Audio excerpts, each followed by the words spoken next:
जी, तो आज की इस वीडियो में मैं आपको ये बताऊंगी कि हम ग्रामरली का किस तरह से ग्रामरली को इंस्टॉल करते हैं फॉरवर्ड फाइल और किस तरह से हम उसको यूज़ करते हैं। कल मैंने आपको बताया था कि ग्रामरली को किस तरह से मीन्स कि हम अपलोड करके फ़ाइल को ऑनलाइन ही वेबसाइट पे चेक कर लेते हैं, लेकिन आज मैं आपको ये बताऊंगी कि किस तरह से हम उसको इंस्टॉल करते हैं और फिर हम उसको वर्ड में जब हम लिख रहे होते हैं उसके बाद वहीं पे ऑप्शन में सेलेक्ट कर लेते हैं। ठीक है, सबसे पहले हम ग्रामरली को ये देखें ये वाले ऑप्शन सेलेक्ट करके इसको डाउनलोड करेंगे। ग्रामरली ये वाले ऑप्शन से, ठीक है। और get it for Windows, window के लिए आपने इसको राइट करना। आप ये भी लिख सकते हो कि ग्रामरली फॉर वर्ड, ठीक है, और ये भी लिख सकते हो ग्रामरली फॉर विंडोज़। तो ये दोनों ही तरीक़ों से मतलब ये ओपन हो जाएगा, ठीक है। उसके बाद ये देखें यहाँ पे डाउनलोड हो रहा है। जैसे ही यह डाउनलोड हो जाएगा आपने इसको यहाँ से क्लिक करना है, ठीक है। ये इंस्टॉल करने का वे मैं आपको बता रही हूँ। इसको इंस्टॉल कर लें तो आप पीसी में आपको आसानी रहेगी इसको करने की।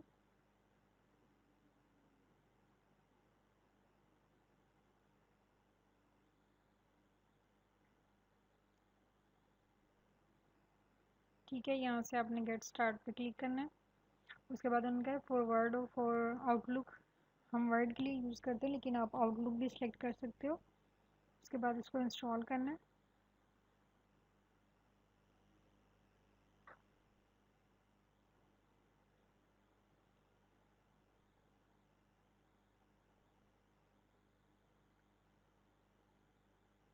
इसके इंस्टॉल होने तक हम फाइल ओपन कर लेते हैं जिस फाइल में ये, एक मिनट, अभी फाइल ओपन होती है तो मैं आपको दिखाती हूँ कि मेरे ऑलरेडी इंस्टॉल था। ठीक है, मेरे ऑलरेडी ये ऑप्शन आ रहा है, लेकिन जब आप लोगों के पहले ये ऑप्शन नहीं होगा वर्ड में, लेकिन जैसे ही आप इसको इंस्टॉल कर लोगे तो आपके वर्ड फाइल में ये ऑप्शन आ जाएगा, ठीक है, वो शो हो जाएगा। तो जब भी आप अपनी असाइनमेंट को कंप्लीट कर लिया करोगे, अपने डॉक्यूमेंट को फाइनल कर लोगे मुझे सेंड करने के लिए, तो उससे पहले आपने यही काम करना है कि इसका ऑप्शन सेलेक्ट करना है ग्रामरली का और वहाँ से अपने एरर्स को करेक्ट करना है। ठीक है, ये देखें फिनिश कर दें इसको। अब वर्ड की फ़ाइल मेरी ओपन हो गई है, ये देखें, ठीक है। और जस्ट अ मिनट,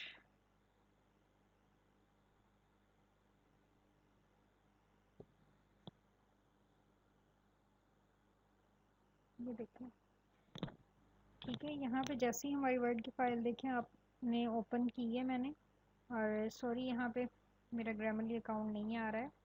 मैं आपको दोबारा से, आई थिंक सो मैंने पहले इंस्टॉल किया हुआ था उसकी वजह से वो नहीं इंस्टॉल हो गया, तो मैं ये आपको दोबारा करके दिखा देती हूँ। मैं ये ऑफ स्क्रीन ये देखिए चेक कर रही हूँ, तो ये यहाँ पे होगा डाउनलोड्स में, और डाउनलोड्स में ये देखें ये ग्रामरली यहाँ पर पड़ा हुआ है।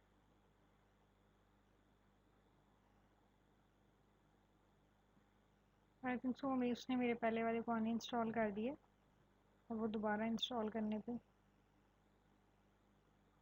आ जाएगा। ठीक है, वो ऑप्शन आपका यहाँ पे वर्ड फाइल में आ जाएगा। अभी यहाँ पे देखिए कोई ऑप्शन नहीं है। हम इसको दोबारा से ओपन करेंगे। इससे complete Microsoft was running during the Grammarly and please restart any word और ग्रामरली।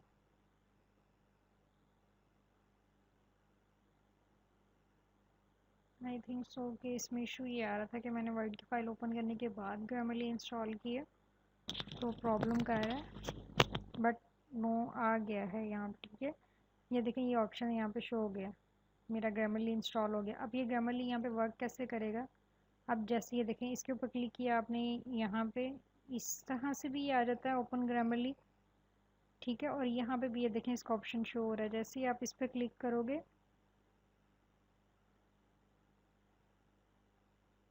तो ये यहाँ पे आपके पास एक ऑप्शन शो, ये देखें आपकी मिस्टेक्स ऑप्शन यहाँ पे शो कर देगा, लेकिन उससे पहले आपको लॉगिन करना होगा। लॉगिन आपने किससे करना है, जो आपने कल वहाँ पे अकाउंट से लॉगिन किया था, जीमेल अकाउंट से आपने लॉगिन किया था ना, तो उसी से यहाँ पे आप इसको लॉगिन करें। ठीक है, मैंने जो कल अपना जीमेल अकाउंट लगाया था वहाँ पे ऐड किया था, उसी से मैं आज इसको, ये देखें जो मेरा जीमेल अकाउंट था उसी से मैं इसको कंटिन्यू कर रही हूँ। ठीक है, और सक्सेसफुली आई होप्स हो के वहाँ पे ये देखें, यहाँ पे इसको करेक्ट होने के बाद, ऐड होने के बाद हम इसको वहाँ पे चेक कर लेंगे। ठीक है, ये ओपन हो जाएगा। इसको हम क्लोज करते हैं। अभी देखिए यहाँ पे कनेक्टिंग कर रहा है, ये मेरा यहाँ पे कनेक्ट हो गया। अब देखिए जो हम वहाँ पे मिस्टेक्स अपनी चेक करते हैं वो सारी यहाँ पे शो हो जाएंगी। ठीक है, उसके बाद देखिए मेरा अकाउंट प्रीमियम नहीं है, तो उसने यहाँ पे शो कर दिया कि अगर आप अकाउंट अपना प्रीमियम कर लेंगे, ये देखिए यहाँ पे भी शो हो रहा है, तो आपकी ये मिस्टेक्स भी हम शो कर देंगे, वरना अदरवाइज़ ये मिस्टेक्स नहीं शो होंगी। इसके लिए हमें अकाउंट को प्रीमियम करना पड़ेगा। ठीक है, ये देखें हमें प्लान्स दे रहा है, तो हम कम से कम प्रीमियम वाली मिस्टेक्स ना ठीक करें, लेकिन अपनी वो वाली मिस्टेक्स तो ठीक कर सकते हैं जो हमारी फ्री में है। Spelling mistake, grammar mistake, punctuation वगैरह जो बेसिक हमारी मिस्टेक्स हैं, ये देखें इनकी बेसिक मिस्टेक्स ही 134 है, और अगर ये 83 ऐड हो जाए तो आपको देखेंगे असाइनमेंट्स में कितनी ज़्यादा मिस्टेक्स हैं, वो भी सिर्फ ये देखें आप, इसमें से ये 1604 हैं, बट आप ये भी देख लेंगे ये जस्ट 1500 वर्ड्स की असाइनमेंट है, बाकी तो इसके अंदर टेबल ऑफ कंटेंट और रेफरेंस ऐड है। और ये देखें कि आप कितनी ज़्यादा मिस्टेक्स हैं, आप इनको खुद ही काउंट कर लें और चेक कर लें। ठीक है, ये कितनी ज़्यादा बन रही हैं, तो प्लीज़ काइंडली लिखते वक्त तो आप ध्यान नहीं रखते हो, लेकिन सेंड करते वक्त तो ध्यान रख सकते हो ना।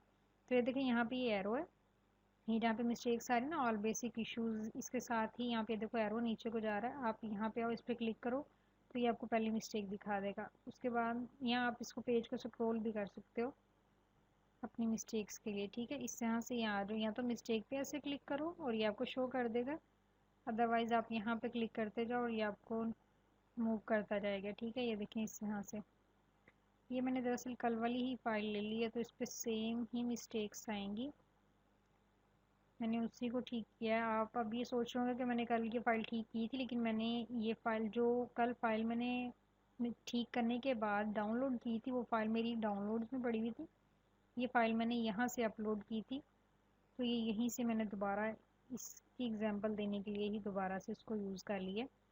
ठीक है, तो ये इस तरह से आपका ये भी अब देखिए यहाँ पे इसका ओवरऑल स्क्रॉल तो वो स्कोर तो सॉरी नहीं शो हो रहा, लेकिन कम से कम इतना हो जाएगा कि असाइनमेंट्स में ये जो इतनी ज़्यादा रेड रेड आ रहा है, ये आप ये समझ रहे होंगे कि जो टीचर्स हैं वो भी ये रेड रेड चेक करते हैं, नहीं, लेकिन उनको रीड करके ही इतना आइडिया हो जाता है कि हमने कितने ब्लंडर्स किए हुए हैं, तो वो ग्रामर मिस्टेक्स भी निकालते हैं, रेफरेंस की मिस्टेक्स भी निकालते हैं कि उसमें हमने सारी इन्फॉर्मेशन ऐड नहीं की हुई, तो हमारी उस चीज़ के भी मार्क्स कट हो जाते हैं, और ये ग्रामर्स के भी मार्क्स कट हो जाते हैं। फिर प्रेजेंटेशन ओवरऑल उसके भी मार्क्स कट होते हैं। प्रेजेंटेशन मीन हमने अच्छे से उसको किया हुआ है या नहीं, जैसे मैंने वो फॉर्मेटिंग वगैरह आपको दिखाई थी, तो ये इन सब चीज़ों के मार्क्स होते हैं। जब यही कट हो जाते हैं तो हम ऑटोमेटिकली 80 बिलो आ जाते हैं, 70 बिलो। फिर 70 मार्क्स कहें कि हमारे पास पीछे रिमेनिंग होते हैं, और उसके अंदर से भी अगर हमने कोई राइटिंग में मिस्टेक्स की होती हैं तो बिल्कुल ही जो क्लाइंट का होता है हमारे पास सॉरी मार्क्स क्राइटेरिया वो बिल्कुल लो हो जाता है। तो इसलिए प्लीज़ जो जिसमें हम ठीक कर सकते हैं ख़ुद को, हमें उसमें तो ठीक करना चाहिए। मतलब हम ग्रामरली वाले मार्क्स भी सेव कर सकते हैं और रेफरेंस वाले मार्क्स भी सेव कर सकते हैं, फॉर्मेट वाले मार्क्स भी, कम से कम इन मार्क्स को तो हम सेव कर सकते हैं। सो काइंडली इन चीज़ों का ख्याल रखा करें कि हम अपने जितने मार्क्स सेव करेंगे उतना ही अच्छा रिज़ल्ट क्लाइंट का आएगा। और सेकंड वे मैंने आपको ये भी बात बतानी थी कि अगर हमारे जो क्लाइंट हैं, जो हमारे स्टूडेंट्स होते हैं, वो फेल हो जाएं हमारी ही फाइल सेंड की हुई से, हमारी ही असाइनमेंट में उनका अगर 0 मार्क्स हों या कम मार्क्स हों, फेल क्राइटेरिया में वो चले जाएं, 50 बिलो हों, तो वो हमें पे नहीं करते हैं। सो इस बात को भी उन्होंने माइंड में रखना है कि अगर उनके मार्क्स कटिंग होते हैं और वो फेल हो जाते हैं, वैसे समटाइम्स हमारे पास एक चांस होता है, हमें बैक फाइल सेंड करते हैं और सॉरी अपना फीडबैक भी देते हैं अपने टीचर का, कि हमारे टीचर ने हमें ये फीडबैक दिया है कि आपने हमारे ये इश्यूज़ हैं इसको करेक्ट कर लें। अगर तो वो आप सेकंड टाइम में करेक्ट करके दे देते हो और स्टूडेंट पास हो जाता है तो आपको उसकी पेमेंट हो जाएगी। ठीक है, लेकिन अगर आपको प्रॉब्लम होती है कि आपने फिर सेकंड टाइम में भी वो करेक्ट नहीं किया और स्टूडेंट फेल हो गया है, तो आपके एक तो आपका इम्प्रेशन ज़ीरो हो जाता है क्लाइंट के सामने। वो नेक्स्ट आपको पता है कि ऑर्डर करते वक्त सोच समझ के ऑर्डर करता है कि हम इस टीम को तो मत ही असाइन करें। इस वजह से हमें अपनी क्वालिटी अच्छी रखनी होती है ताकि हम अच्छे से अच्छा रिज़ल्ट प्रोवाइड करें और अपने क्लाइंट्स को हैप्पी रखें। इस वजह प्लीज़ काइंडली अपना इन चीज़ों का ख्याल रखा करें ताकि रिज़ल्ट्स अच्छे हों। और ये भी मैं लास्ट टाइम में कह रही हूँ कि अगर आपके रिज़ल्ट्स अच्छे नहीं होते हैं और क्लाइंट का इशू आता है, वो फेल हो जाता है, तो उसकी पेमेंट नहीं होती है। बेशक आपने वो असाइनमेंट 1 वीक लगा के की है, मेहनत करके दिन रात जाके की, जिस तरह से भी की है, जब उसकी करने के बाद भी वो फेल हो जाएगा तो फेल होने की पेमेंट तो हमें नहीं करेगा ना। इस वजह से प्लीज़ इन चीज़ों का ख्याल रखा करें। ये कुछ ही बेसिक चीज़ें हैं, ये सारी जब मैं आपको बता दूँगी तो उसके बाद मैं आपको अभी इसके बाद मैंने आपको रेफरेंस ऐड करने बताने हैं। डिफरेंट वेज होते हैं रेफरेंस ऐड करने के। और उसके बाद ऑथर रिमूविंग, तो ऑलमोस्ट आपकी चीज़ें कवर हो जाएंगी। लेकिन फॉर्मेटिंग डिफरेंट टाइप्स की आती हैं जो मैंने अभी आपको पहले 2 पार्ट्स में बताई हैं। उसमें जस्ट मैंने आपको बेसिक लेवल बताया है जो डेली की असाइनमेंट्स में होता है। लेकिन समटाइम्स ऐसा होता है हमारे पास बहुत लेंथी रिपोर्ट्स होती हैं जिसकी हमने करनी होती है। उसमें हमारे टेबल्स भी आ जाते हैं, साइटेशंस भी आ जाती हैं, सॉरी डायग्राम्स भी आ जाती हैं, तो वो काफ़ी ज़्यादा लेंथी हो जाता है वो, तो उसको कवर करना बहुत मुश्किल होता है। उसके लिए मैं अपनी वीडियो बनाऊंगी, बट आप अभी इस वाली से अपनी चीज़ों को कवर कर लें। लास्ट मुझे कोई छोटी फाइल लेनी चाहिए थी, अभी इसको ही करते करते मुझे लगता है काफ़ी टाइम हो जाएगा मुझे। दरअसल मेरी जो बाकी की फ़ाइल्स हैं वो सारी ऑलरेडी मैंने ग्रामरली से चेक की होती हैं। बस यही एक फ़ाइल थी जिसको मैंने नहीं चेक किया था, सो इसको मैं बार बार अपनी सेकंड वीडियो में भी यूज़ कर रही हूँ और इसी में एरर्स हैं। बाकी तो दरअसल कुछ न्यू राइटर्स हैं जिनको इन चीज़ों का नहीं आइडिया है, तो ये उनको बता रही हूँ। बाकी जो मेरे राइटर्स हैं वो तो ऑलरेडी इन चीज़ों को कवर करके ही मुझे असाइनमेंट सेंड करते हैं, तो उनके लिए है। ये शायद उन्हीं की असाइनमेंट्स हैं न्यू राइटर्स की जिसके अंदर इतनी मिस्टेक्स हैं। तो काइंडली इन चीज़ों का ख्याल रखा करें, क्योंकि फिर अगर इतने इश्यूज़ आते हैं तो फिर मैं खुद भी डर जाती हूँ आपको असाइनमेंट देने से कि काफ़ी इससे बेस्ट है कि मैं अपने दूसरे राइटर्स से करवा लूँ, क्योंकि ये मुझे बाद में जब इतनी देर तक ठीक करनी पड़ती हैं तो मुझे मेरा काफ़ी टाइम मिस होता है। मैं खुद भी कुछ टास्क कर रही होती हूँ तो मेरे लिए बहुत प्रॉब्लम हो जाती है। काइंडली इन चीज़ों का ख्याल रखिए, मैं बार बार आपको कह रही हूँ।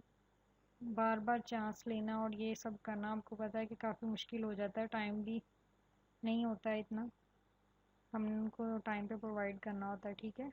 और प्लीज़ काइंडली एक बात और का ख्याल रखा करें कि टर्निटिंग पे हम अपनी फ़ाइल्स का जो प्लेजरिज्म वगैरह वो चेक करते हैं तो कॉपी पेस्ट तो ना किया करें और खुद ऑन वर्ड्स में टाइप किया करें, ठीक है। और जो सोर्स आप यूज़ करते हैं वो एकेडमिक राइटिंग के लिए हम अपने पेपर्स यूज़ करते हैं, रिसर्च पेपर्स जिनको बोलते हैं। काइंडली उन्हीं से रिसर्च करके तो आप किया करें। और अगर समटाइम्स अगर आपको फॉर एग्ज़ाम्पल 1500 वर्ड्स कहे हैं तो कम से कम आप उसके अंदर 10 to 15 10 8 9 सॉरी 8 9 तक रेफरेंस मस्ट ऐड किया करें, ठीक है। और उनका ये हो जाता है इतने रेफरेंस होने मस्ट है। और उसके अंदर अगर आप ये देखें कि 8 to 9 रेफरेंस, अगर उसके अंदर 2 से 3 रेफरेंस वेबसाइट के भी होंगे तो वो भी मैं आपको ऐड करना बताऊंगी। लेकिन वो भी आपने कुछ अच्छी सी वेबसाइट्स होती हैं जिनको आपने सेलेक्ट करना होता है। हर एक वेबसाइट से डाटा लेने वाला नहीं होता क्योंकि ऑथराइज्ड नहीं होती हैं, उनका डाटा मतलब नहीं होता है हमें पता कि डाटा ठीक है या नहीं। कुछ ऐसी जगहें हैं, वेबसाइट्स हैं जो जिनका डाटा जो ऑथेंटिक नहीं होता और जो स्टूडेंट्स होते हैं वो नहीं एक्सेप्ट करते। जैसे कि फॉर एग्जांपल आप उनका भी कह सकते हैं हम, सॉरी उसका मुझे भी नाम याद नहीं, विकीपीडिया, सॉरी उसका भी डाटा अथेंटिक नहीं होता। तो काइंडली प्लीज़ वहाँ से भी डाटा लेने से थोड़ा सा ख्याल रखा करें कि वहाँ से डाटा नहीं लेना है आपने, ठीक है। तो ये हमारा ग्रामरली का सेकंड वे था कि किस तरह से हम इसको इंस्टॉल करके और वर्ड की फ़ाइल में यूज़ कर सकते हैं। तो ये आप इसी तरह से कर लिया करें। आप फर्स्ट वाला वे जो है ना उसको ना यूज़ करें, वो थोड़ा सा मुश्किल हो जाएगा, टफ हो जाता है। तो पहले वहाँ पे फ़ाइल अपलोड करें, फिर ये करें वो करें। अब देखें अगर इसी फाइल में दोबारा चेंजेस आती हैं तो ये ऑलरेडी इतना किया होगा, आपको बार बार अपलोड करना या डिलीट नहीं करना पड़ेगा। और ये भी अगर आप यूज़ यहाँ पे कर रहे हो तो ये भी तब ही वर्क करेगा जब आपका नेट कनेक्ट होगा, ठीक है, आप ये नहीं कह सकते कि वहाँ पे अपलोड करने के लिए नेट यूज़ होता है, यहाँ पे नेट यूज़ नहीं होगा। ये आपके एरर्स तभी बताएगा जब आपके पास नेट अवेलेबल होगा। ठीक है, ये भी ऑलमोस्ट ऑनलाइन ही होता है। ठीक है, ओके। आप प्लीज़, ये मैं मिस्टेक्स अगेन बता रही हूँ कि ना हो। ग्रामर मिस्टेक्स, ऑथर रिमूव होना चाहिए, रेफरेंस मिस्टेक नहीं होनी चाहिए, और फॉर्मेटिंग आपकी बेस्ट होनी चाहिए। ये 3-4 चीज़ें आपकी बेस्ट हों। बाकी राइटिंग तो जो आप करेंगे वो फिर टीचर आपको बता ही देगा कि आपका फीडबैक क्या है। और फिर से लास्ट टाइम पे ये बता रही हूँ कि काइंडली आप इस चीज़ का भी ख्याल रखिएगा कि अगर आपका स्टूडेंट फेल होता है जिसकी असाइनमेंट आपने किया, तो उसकी पेमेंट आपको नहीं दी जाएगी। इससे बेहतर है कि आप इतनी मेहनत कर रहे हो तो उसको अच्छे से ही करके दो, ताकि हमें कोई इशू ना हो। Okay, thank you. प्लीज़ इन चीज़ों का ख्याल रखिएगा। अल्लाह हाफ़िज़।